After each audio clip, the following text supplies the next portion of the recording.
कल चंद्र ग्रहण लगने जा रहा है। चंद्र ग्रहण में क्या करना चाहिए? ग्रहण काल चाहे सूर्य ग्रहण हो चाहे चंद्र ग्रहण हो, कहते हैं ग्रहण काल में भगवान का नाम जपना चाहिए, कीर्तन करना चाहिए, अपने मंत्र को जपो जो गुरु जी ने दिया है। भगवान का पर्दा बंद करके सूतक में भगवान को पर्दा बंद करके पहले ही भोग लगाकर पहले ही पूजा आरती कर लो। रात्रि की पूजा आरती 4 बजे के पहले ही कर लो। जैसे 4 बजे से सूतक प्रारंभ होगा तो 3 बजे ही भगवान जी के शाम का भोजन प्रसादी लगा दो, भोग लगा दो, शयन आरती कर लो, शयन करा दो। आप भी 3 बजे ही खा लो। सूतक काल में प्रसाद नहीं पाना चाहिए। ग्रहण काल में केवल भगवान का स्मरण करना चाहिए। चंद्र ग्रहण क्यों पड़ता है, सूर्य ग्रहण क्यों पड़ता है? साइंस का अपना मत है कि छाया पड़ जाती है, पृथ्वी की छाया है ये, तो कहा जाता है कि ये छाया है। ये साइंस कहती है कि छाया पड़ी तो सूर्य ग्रहण पड़ा, छाया पड़ी तो चंद्र ग्रहण पड़ा। साइंस अपने तरीके से जवाब देता है, पर जो आध्यात्मिक जवाब है, इसका आंसर है, उत्तर है, वो ये है कि जब सूर्य और चंद्रमा के बीच में राहु खड़ा हुआ और जब चोरी से समुद्र मंथन का अमृत राहु ने पिया तो मोहिनी भगवान ने तुरंत राहु का सिर काट दिया। जब समुद्र मंथन हुआ था तो अमृत निकला, उस अमृत को देवताओं ने, दैत्यों ने छीन लिया। तब दैत्यों से मोहिनी भगवान ने अमृत लेकर के देवताओं को पिलाया, तो राहु को संदेह हो गया कि ये तो हमें अमृत मिलेगा नहीं, तो वो देवताओं का रूप बनाकर सूर्य और चंद्रमा के बीच में खड़ा हो गया। तो भगवान ने, उसने अमृत पिया तो भगवान ने सिर काट दिया, और सिर काटा तो कुछ बूंद उसकी धड़ में चली गई तो धड़ भी अमर हो गया और सिर भी अमर। वही राहु और केतु है।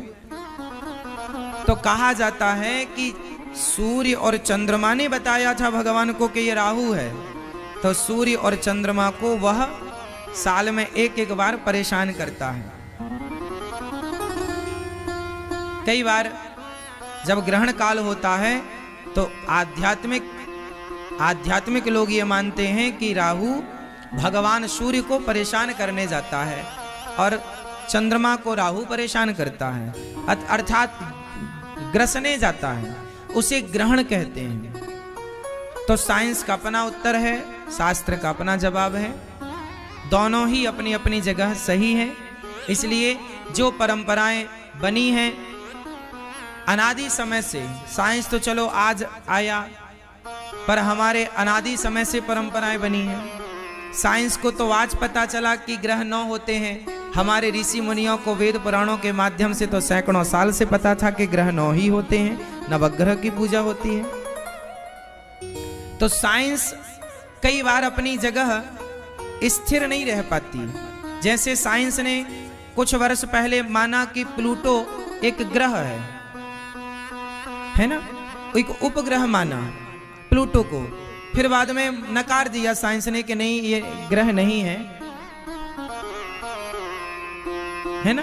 तो साइंस कभी कुछ मान लेता है, साइंस कभी खुद की बात को नकार देता है। तो साइंस की बात तो बनती और बिगड़ती रहती है, पर शास्त्रों ने जो कह दिया वो कह दिया, उसे जो कह दिया वही अटल सत्य है, ऐसा मान लेना चाहिए।